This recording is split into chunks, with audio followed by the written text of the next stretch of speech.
Now these battles that we face, sometimes they're with friends, they're with close compadres, they're with people that you're used to talking on the phone with, chopping it up, doing records together. Yes. And then one day you're on a live and things go left. And you're not sure why. Because it's like, a homie. Mickey FACTZ. What's going on with you, Royce, and Lupe? What is going on, bro? Because we seen the lives. We know there was supposed to be a podcast coming together. It was camaraderie. I think somewhere that went left. What happened?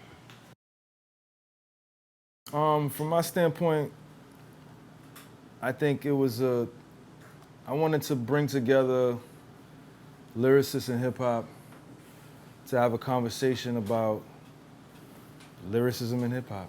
Right. Something we all love. But it's never spoken about in the public eye. And I thought the conversations that we were having were great conversations that needed to be discussed, whether in front of, thousands of people or hundreds of people or whatever.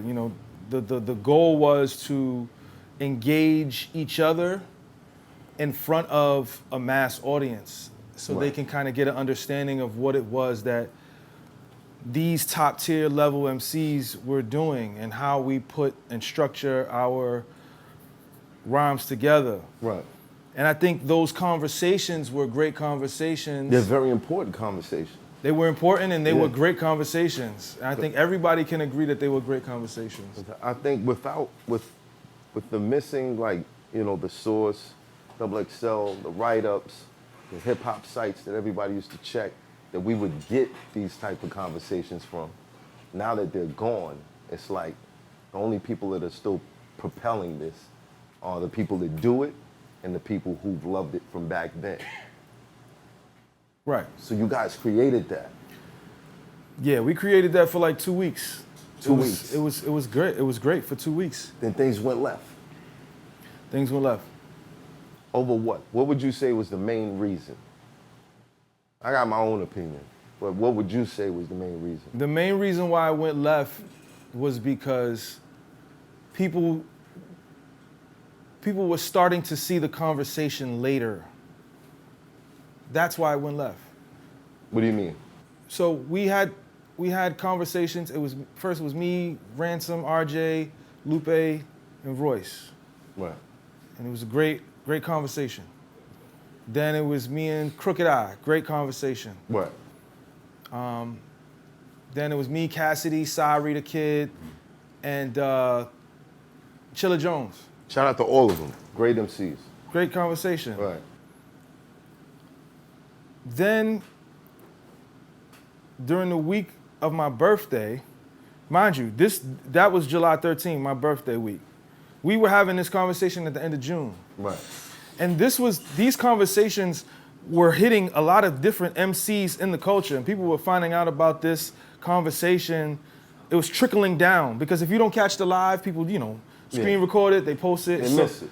So people were catching up to it later. So we're talking 3 weeks later, Mook and Lux call me. And they're like, yo, we saw this conversation about the best and all of this. What's up? We want to get Lupe and Royce to battle. Because they saw the conversation 3 weeks late. But how?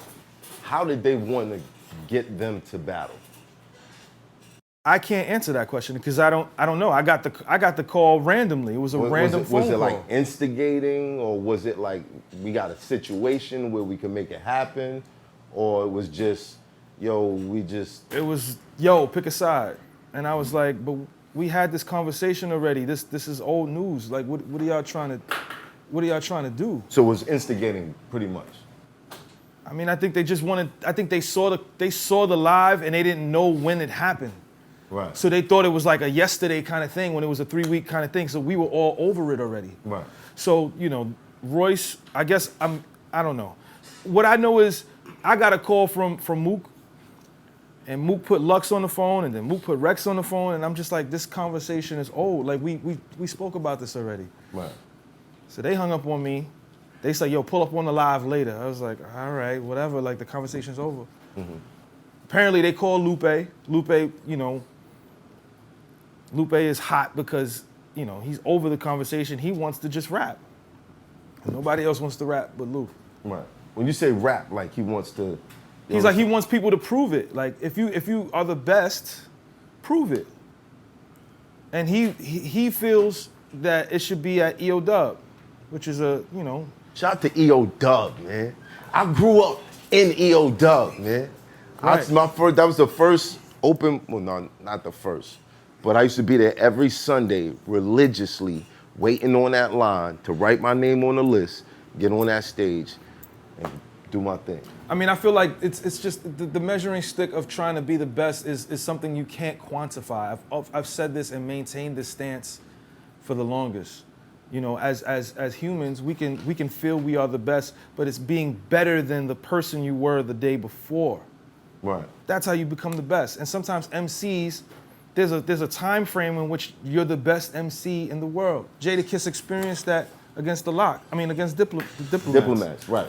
He experienced being the best MC in the world at that moment. At that moment, he was the best MC in the world. Yeah. And nobody you can't argue that. Right. So it's not like he continues to be the best MC forever and ever and ever. No, you get that moment, that's your moment, you hold on to it until the next MC comes and does something even crazier. That's how I always viewed, quote unquote, the best. Right. I don't understand though. A lot of those moments would be seeming like it's fighting moments. Do they be like that serious? To be like a moment where you over something, you just want to be done with it. You know, like those situations and those scenarios seem like fighting moments. But why we don't see more of that then? More fighting moments or more? More like, yo, man, don't disrespect me, bro. I'm a man. You know what I'm saying? I mean that's one of the reasons why people don't beef in hip hop, because it's not the MCs that have the issues really. It's everyone else. It's the fans, it's the media, the entourages, your peoples, you know. Yeah, because the way that Jada and them did on the stage, it was like, that moment, it seemed like I was a fighter. I'm like, that's kind of a little disrespectful. A little bit. When he took Santana. Take his hat off, I don't let nobody touch my But hand. you know, there's a certain bandana. level of bandana. There was a certain level of camaraderie amongst them. So it was more showmanship. It wasn't like, you know, but I get it. Nobody saw him take Jada's hat later. What about Cam kicking Styles P? I don't know what was up with that, bro. I'll be honest. Does anybody know why Cam was kicking Styles P? Does anybody know? Like, because I missed it. I missed it. Cam was sitting on the beach chair. Right. So Styles kneeled down to rap to him. Yeah. And then Cam Kicked him. Styles was talking shit with that Cam. foot in the Nah, he's chest. rapping though. Right. Rapping the verse. You sitting down, so I'm gonna get on it. And you gotta Yeah. understand Dips is losing at this time. So you got Styles over here, you over here. You know what I'm saying? So it's like, So I don't know, because it looked like Styles was trying to grab his foot, and then he I did didn't it. see that. Nah, Cam Cam, kicked he him. just trying to get him off, like, get out of my space, and then Styles. That's good. Styles was talking that shit with his mic. Scott was I'll rap in his On one knee though. Huh? On one knee. I don't know. Was it one knee? He was on like one knee. He was crouched. He was crouched. Yeah, I don't know. And he just. Cam was just like, But Now that moment, it just seemed like. No, but because again, I want to know now what happens to Dipset now. How do people look at them now? Right. That's what I'm curious about. I mean, I mean, after this cypher, they feel like they acting like Dipset don't have bars. Like they can rap. Of course. They just don't rap as good as the Locks. no, this is what's gonna happen. This is what's gonna happen. They're gonna go on tour. Yep. I can almost guarantee by the end of this tour, it's either gonna be a rematch or Kiss versus Cameron coming in the future. Something. No. Something. Something's gonna happen. I know that. Who? Stay prop. State Property is a part of it too. So it's three legendary groups in the mix. This hot for turned smack rapper. Only smack rapper that you know is smack rappers. Got bars, I can hang with the backpackers. Trap star, I don't hang with the backpackers. I'm in the hood with the work, you heard. Making fiends leave earth, you heard. Got your baby mama thirst, you heard. Feel the flow, nigga, throw it in reverse. This the wave you need to surf, you heard. Told Jim I need a bomb I could drop on you niggas. Bad boy, I'm never gonna stop for you niggas. I don't give a fuck who you got is the illest. I solidify my spot with gorillas. Now I'm rock with you niggas.